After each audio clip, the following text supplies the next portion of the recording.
మన దినఫలాలు ఎలా ఉన్నాయో తెలుసుకుందాం. మేషరాశి గతం నుండి వేధిస్తున్న ఒక సమస్య పరిష్కరించుకుంటారు. వృషభ రాశి సోదరుడు సోదరీలతో ఉత్సాహంగా గడుపుతారు. మిథున రాశి కొంతకాలంగా ముభావంగా ఉన్న కొందరు తిరిగి మీకు సహకరిస్తారు. కర్కాటక రాశి భార్యాభర్తల మధ్య కొన్ని విభేదాలు నెలకొన్నా సర్దుబాటు చేసుకుంటారు. సింహరాశి కుటుంబ సభ్యుల ప్రోత్సాహంతో ముందడుగు వేసి కొన్ని విజయాలు అందుకుంటారు. కన్య రాశి బంధువర్గం నుంచి అనుకూల సమాచారం అందుతుంది. తులారాశి స్థిరాస్తులపై నెలకొన్న స్తబ్దత తొలగుతుంది. వృశ్చిక రాశి ఆర్థిక విషయాలు కొంత మందగించిన అవసరాలు తీరుతాయి.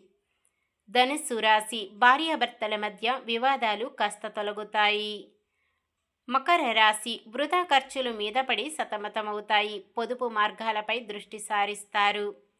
కుంభరాశి యుక్తితో బంధువులతో సమస్యలు పరిష్కరించుకుంటారు. మీనరాశి మరుగున పడిన మీలోని మంచితనం ఇన్నాళ్లకు గుర్తిస్తారు.